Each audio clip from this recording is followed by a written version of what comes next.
Assalamualaikum warahmatullahi wabarakatuh. Selamat pagi.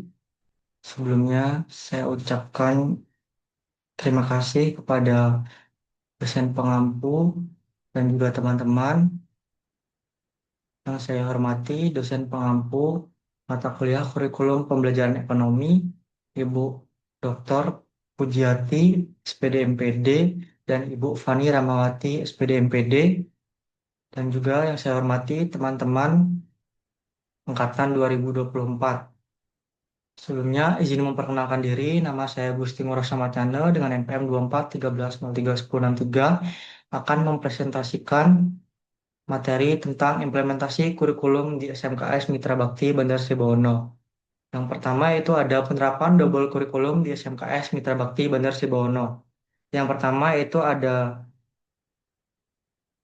SMKS Mitra Bakti Bandar Sibawono sendiri menggunakan kurikulum ganda, yaitu di mana kurikulum Merdeka diterapkan untuk kelas 10 dan 11 dan kurikulum 2013 edisi revisi diterapkan untuk kelas 12.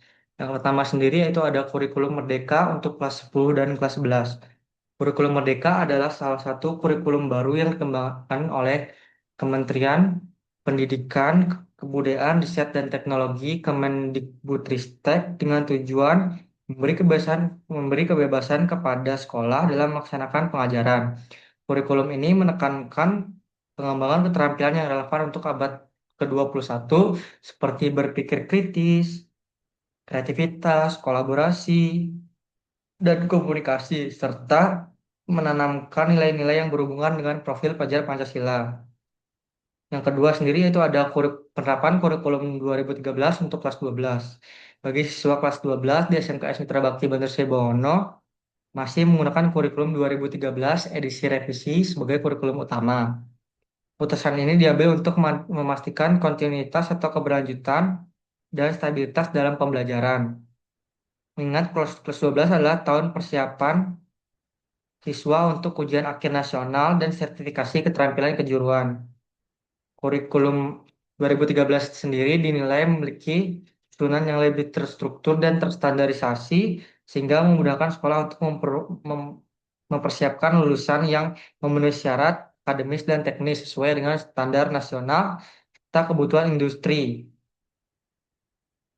Selanjutnya itu ada tantangan dan kelemahan atau kekurangan dalam implementasi kurikulum di SMKS Mitra Bakti Bandar Sibono. Yang pertama sendiri yaitu ada penyesuaian dan adaptasi kurikulum. Mengintegrasikan dua kurikulum berbeda memerlukan proses penyesuaian agar tidak terjadi tumpang tindih materi atau kekurangan materi dalam kurikulum. Hal ini membutuhkan kerjasama yang intens antara pengajar, kepala program keahlian, dan pihak yang bertanggung jawab pada kurikulum untuk menyelaraskan materi dan metode pengajaran sesuai dengan kebutuhan industri dan dunia usaha atau DUDI. Yang kedua, di sini ada beban kerja pengajar dan sumber daya manusia. Guru diharapkan untuk menguasai dua kurikulum secara bersamaan yang memiliki karakteristik dan pendekatan yang berbeda-beda. Dalam kurikulum Merdeka, pengajar dituntut untuk lebih inovatif dan fleksibel dalam menyusun pembelajaran berbasis proyek dan penguatan karakter. Sedangkan kurikulum 13 memiliki kerangka yang lebih tetap dan terstandarisasi. Yang ketiga sendiri yaitu kesiapan sarana dan prasarana serta teknologi. Implementasi kurikulum Merdeka yang berfokus pada pembelajaran yang menggunakan teknologi dan proyek memerlukan fasilitas yang memadai seperti akses internet, perangkat digital, dan materi belajar yang relevan. Yang keempat ada keterlibatan sektor industri. Kolaborasi dengan dunia usaha dan dunia industri atau DUDI sangat penting untuk memastikan kurikulum tetap relevan dengan permintaan tenaga kerja. Yang kelima ada perbedaan karakter siswa.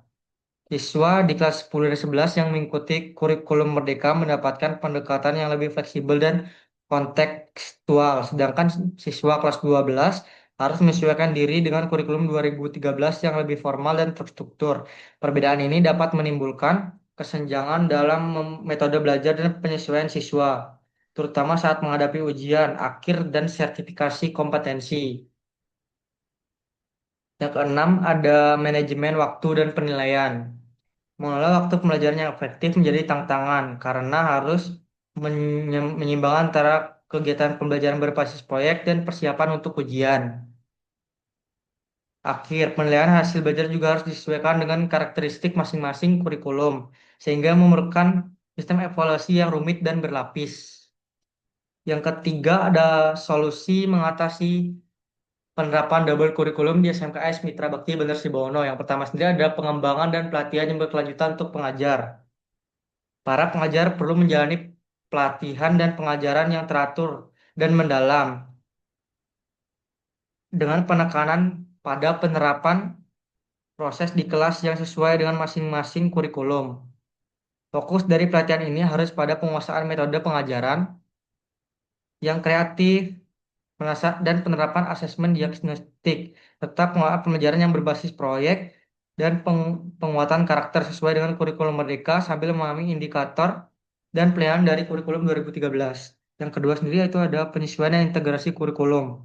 Sekolah harus mengembangkan kerjasama yang baik antara para pengajar dan tim kurikulum untuk menjelaskan isi materi serta penilaian di dua kurikulum yang ada. Pembuatan perangkat ajar yang fleksibilitas dan terintegrasi akan membantu mengatasi ketidaksamaan materi sekaligus mempermudah pengajar dalam melaksanakan pembelajaran secara efisien. Yang ketiga sendiri ada pelaksanaan asesmen diagnostik. Perlunya melakukan asesmen diagnostik secara rutin untuk memahami karakteristik dan kemampuan siswa sehingga pengajar dapat menyesuaikan strategi pengajaran yang tepat. Hal ini sangat penting untuk mengurangi kesenjangan dalam proses belajar yang mungkin timbul akibat perbedaan dalam pendekatan kurikulum. Yang keempat ada dukungan teknologi dan infrastruktur. Meningkatkan fasilitas yang mendukung pembelajaran seperti internet, perangkat digital, dan sumber daya belajar yang memadai sangat penting untuk mendukung pembelajaran berbasis proyek serta teknologi dalam kurikulum Merdeka. Sekolah dapat memanfaatkan dukungan dari pemerintah dan bekerjasama dengan pihak-pihak terkait untuk memenuhi kebutuhan tersebut. 5. Memperkuat kemitraan dengan dunia industri dan dunia usaha. Bangun kerjasama yang solid antara dunia usaha dan dunia industri atau DUDI untuk memastikan bahwa materi pembelajaran dan pengalaman praktik kerja lapangan atau PKL relevan dengan kebutuhan industri. Kerjasama ini juga dapat memberikan kesempatan kepada siswa untuk mendapatkan pelatihan dan pengajaran serta pengembangan kurikulum yang lebih praktis. Yang keenam ada manajemen waktu dan kalender akademis yang fleksibel. Sekolah dapat merencanakan jadwal pembelajaran dan evaluasi dengan tepat agar kedua kurikulum dapat berjalan seimbang tanpa memberikan beban berlebih kepada siswa dan pengajar. Penyesuaian pada kalender akademik dan pembagian waktu yang adil antara pembelajaran berbasis proyek dan persiapan ujian akhir sangatlah penting. Yang ketujuh ada membangun budaya kolaborasi dan empati.